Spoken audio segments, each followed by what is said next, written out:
Okay, I was about Makwabashon, so Edeba a year Ghana politics avenue. So I was a young bonra a year yen semu. A year Yokufu, HSA, or more aqua pi, and as o Makwako, a year a dubuine stolen vehicle be a HSA or Thomas Shatawali, HSA vehicle no na a year Lamborghini. Sa Lamborghini a year famous Lamborghini Shatawali. Eyuzu ne yellow Lamborghini bi a eche se aya ode toto social media eno na yokufoɔ enya apeke alert a omo che se eye edubuan ne stolen vehicle bi a che se ewo US a che se waton amashatawali asisi a ɛho aba asema isi a yokufoɔ start investigation but Shatawale na ankasa ebi na no mutu akyerɛ sɛ ɛyɛ edubuan na ɛtɔn saa Lamborghini no ɛde ma no $150,000 asisi a ɛho aba asema asisi a Shatawale yokufoɔ ato ɔmo nsa ɛde afrɛ na investigations ɛyɛ adwuma edubuan ne nsɛnsɛm na ɛkɔ so no sisi adeɛ yoko akwakohu ne cars ne bia owiai a waton de ama Shatawale sisi a FBI from US a order yoko for say omun seize sa Lamborghini no na che say omun take on Shatawale ne edubuan ni na yensem mremo me yanko na yenkonko ti ensema ekọ so unsubscribe ya subscribe like na share ma afofron so ensa into me enkabi aha Ghana politics avenue so medamase 4.7 restitution. So that puts, it's a very important derivation that you referenced there, and then it's a great job there that we went to, you got to the FBI website, then bringing this information about this gentleman, this Ghanaian in question, puts the matters in context as to why he is actually now being the source of everything that's playing out in the case of Shatawale now.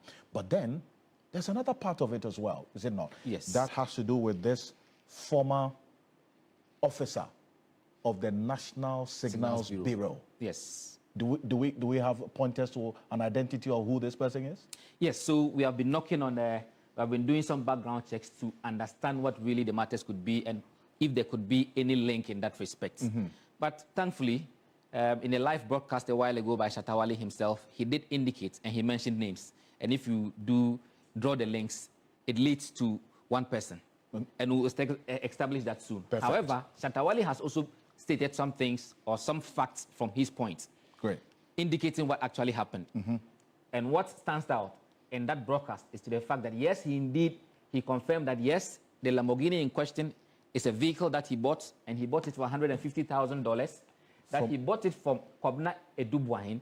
Now, we know Kobna Edubuahin is the former boss at the National Signals Bureau. That name certainly rings a bell. Exactly. He's going through a criminal trial in respect of some deal or some transaction in his former office. Absolutely. That aside, we had also been told that there were other issues that had to do with in relation to luxury vehicles and all that.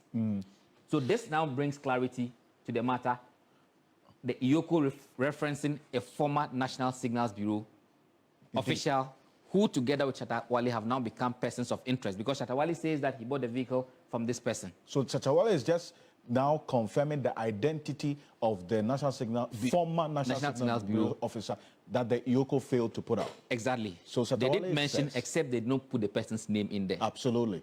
Then Shatta comes on a live broadcast just a few minutes ago. Yes. And says, Kwabena Edubuahin, he bought the car from him. And in fact, Shatawale says that when he was invited by EOCO and he met the executive director of EOCO, one of the things that he was told was the fact that, yes, Kwabena Edubuahin is currently going through a process, in Shatawale's words, that he is going down, and if Shatawale does not show where some of his vehicles are, he would go down with him. Right. That is Shatawale's narrative.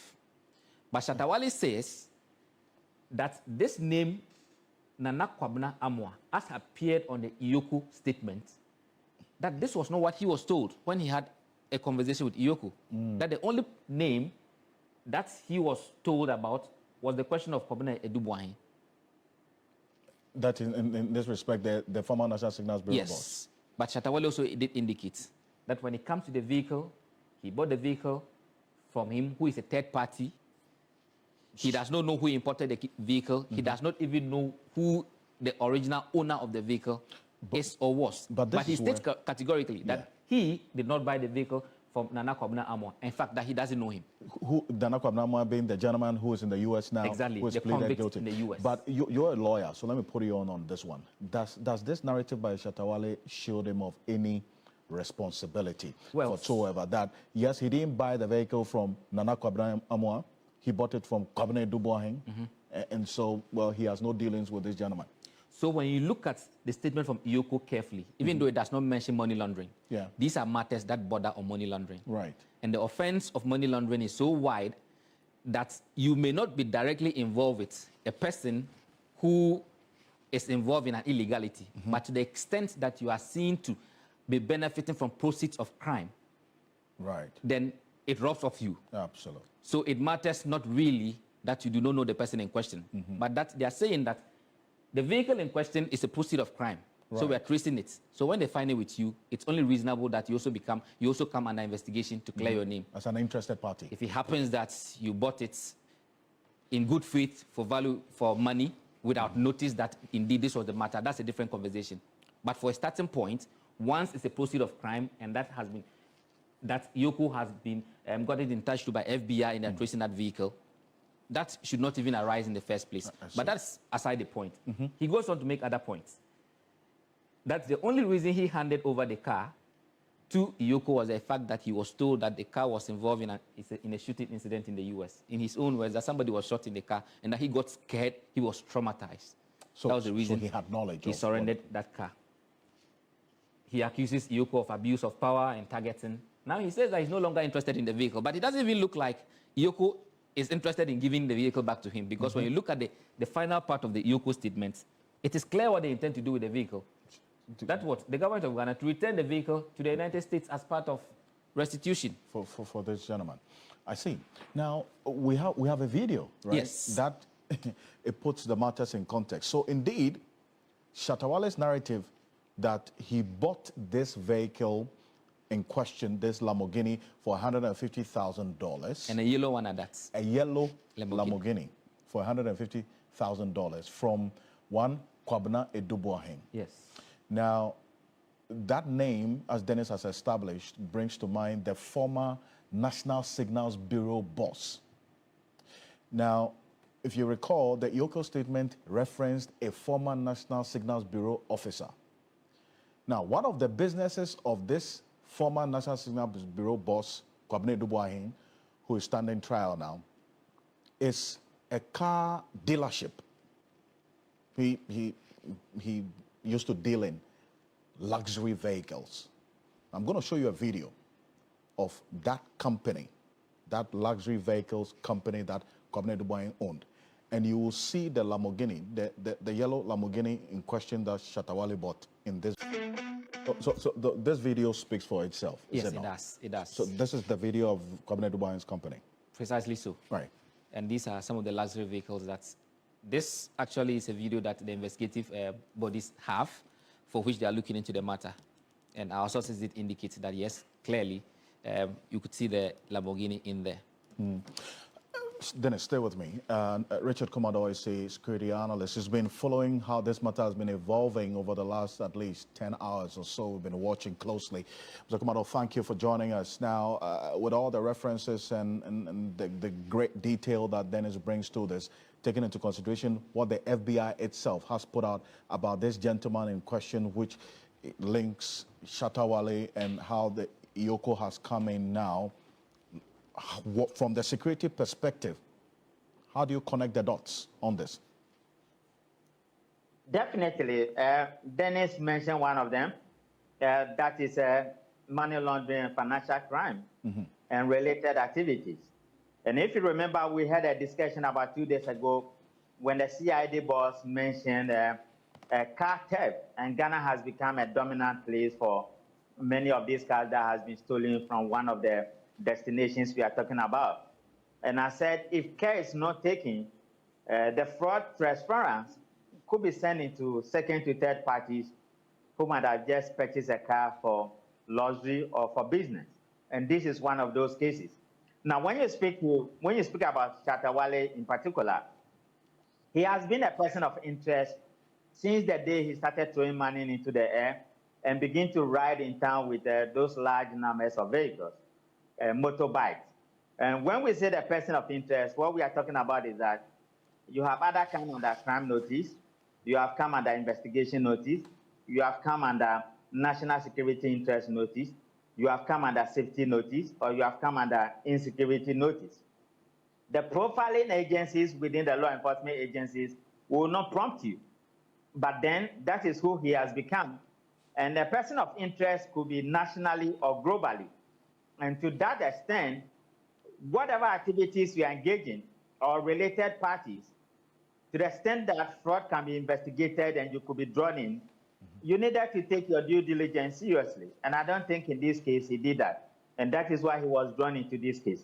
After, if you remember, Boahen, one of the charges against him was car theft. And Yes. that is one of the things that Attorney General was pursuing. And for some of us within the investigative environment arena, we are aware of many of these cases. And I was surprised he didn't cooperate with Promonacha, and he forced EOCO to issue the statement, which EOCO wouldn't do under normal circumstances. And so these are some of the things I talked to you about, options available to investigative agencies and prosecution agencies.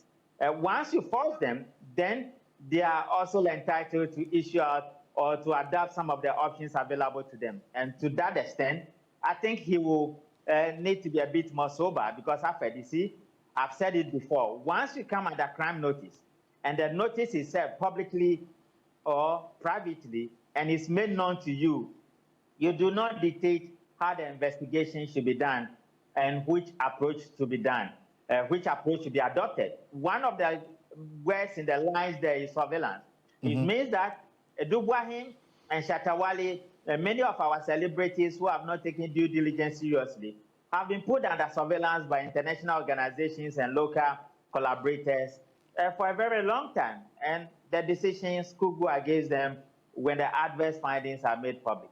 I see. But then you reference how EOCO decided to deal with this matter, because they agreed to Shatta Wale's plea to them that he didn't want this matter public because, this Lamborghini was a big part of his brand. They did this quietly until today that I think he went on social media, and then that prompted EOCO to also put out this statement. I mean, is that regular practice? That, yeah, to every action, to every reaction, there's an action, and he caused it. I think he went on social media and said some other things. These are the things we are only knowing on social media. We don't know the phone conversations. You have become a person of interest, and there's surveillance. There are various forms of surveillance in this country and in some other parts of the world, which are standard procedure for investigations. And so you have come under crime investigations. You have come under notice of global investigations. You have come under, some level of profiling. You need to sort of, take it easy. Other than that, if you trigger one reaction, the subsequent ramifications and the consequences could be dire. And I think that is where our brother Shatta Wale found himself. Let me advise that many years ago, I used to teach celebrities about due diligence when it comes to transactions and some activities they engage in, and how they can choose their relations and, people they associate with. Probably they will need to go back and look at some of those training videos and engage themselves in. Other than that, the world is becoming a complex place that if care is not taken, associated crimes, particularly when it comes to money laundering and financial crime, proceeds of crime can become a terrible thing. One of the charges against Ghana is that we don't confiscate crimes, or we don't confiscate proceeds from crime. And this might be one of the test cases. And that is why I wasn't surprised. The letter says that they might be sending their car to the U.S. I see, but this is an operation that was indeed initiated by the FBI here in Ghana, linking a number of these stolen vehicles to destination Ghana. Last week, we had that update as well from the CID, and in fact, the early part of this week as well, we got that update. The CID also conducting its own operation together with Interpol as well. Now, how do you, from the security perspective, see, this playing out? Because it appears that this country, for a long time, had become a destination for these stolen vehicles, and our security agencies maybe were not paying attention to that aspect of things until now? So, after it used to be a usual pattern where a huge number of cars or quantity of cars could be thrown into this country by fraudulent means. In one particular instance, prominent politicians were using fraudulent cars for their campaigns. And those cars were retrieved by our security agencies and they were thrown back out of this country. I'm saying that Ghana has not just become a transit point, but we've become a destination and an origin for all manner of crimes, including money laundering, financial crime, drugs, arms, and many of these things we are talking about. It's also put pressure on our investigative bodies to mobilize themselves. But then again, go back to the disposition of Ramonacha. You saw Ramonacha, having been elected to lead EOCO, has some relationship with the National Crime Agency. The National Crime Agency is an institution set by the UK who deals with crimes on behalf of the UK government outside of the UK.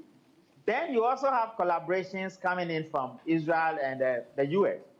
This is somebody who has some pedigree and has a profile that makes him flexible to deal with some of these institutions without compromising the internal security of this country. There has to be checks and balances.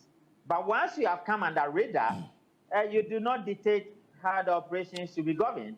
If he has not gone to social media with many of the posts we are seeing, I believe even though the option for EOCO to issue a statement into this particular matter, they would have waived it and kept the situation under control, investigate it, send the car back, and the general public or the large fans was afraid could be vulnerable and compromised, wouldn't have known about it. And we would have just heard that the Attorney General is charging the Boahen with a stolen car. But now he has opened the pavilion rooms and many other things could come out. Because after you know why? The outcome of this investigation, which EOCO indicated that they will share with the FBI, can also become a case for prosecution at our courts. And Shatta Wale could be found himself at the other side of the coin. And very quickly, before I let you go, now we've seen international interest in Ghana as a result of this stolen vehicles being brought into this country. Interpol, FBI, all involved in one activity or the other to uncover these stolen vehicles. For the people who are watching us now, who may have bought some of these stolen vehicles at carports unknowingly, what should they be doing now? Yeah, it's a major vulnerability. It's a major fraud transferring risk that I'm thinking if I should get to the CID boss or the IGP or my brothers who work at the auto fraud department of the CID, they will need to collaborate a bit more where we are going to have trackers that may track some of these cars with the enablement from FBI and the Interpol so that we do not allow them to come into the system in the first place. Other than that, individuals may struggle with the capacity of doing an effective due diligence, not just on the transactional level, but on vehicles they will want to ship into this country. And it spreads out the risks to many other people, which also means that the BNI, and my brother Charles people and many of the guys at the immigration and the CID block in particular, will need to investigate many of the, the car vendors in this country, the garages. Some of them deliberately have been used for fraudulent activities over the years. And car garages have come to the line again. And they will need to be investigated, to be cleaned up. And once they are cleaned up, it serves the general public. Other than that, they are transferring the risks to second and third parties, which I think it is not fair. And I do appreciate you, as always, for joining us. Thank you. Thank you, Daphne. Thank you so much. Richard Kumado is a security analyst, bringing some perspective as well to how things have been playing out. If you go on our Facebook page, TV3 Ghana on Facebook, but also on 3news.com, we have serialized the EOCO statement on Charles Nyama, Shatta Wale, and what Shatta Wale has also been saying in response to that statement. We have also serialized it as well. You'll find on 3news.com. This is Ghana Tonight. Coming up next, another matter which has been evolving thick and Okay, abusua we ne ensema ekoso ewo political highway ne so eye Addo Boahen ne stolen Lamborghini Utrosa otoma Shatta no and a EOCO akwa pie so ewo Shatta fia FBI for enso ede ho adwuma sisi ano ensem no akwa ye bibibia o ye bada masesem je pene kokoti sa ensem we ede mi aha eye Ghana Politics Avenue so unsubscribe ya subscribe like and share ma afofron so ensa into me and kabi aha Ghana Politics Avenue so bedamase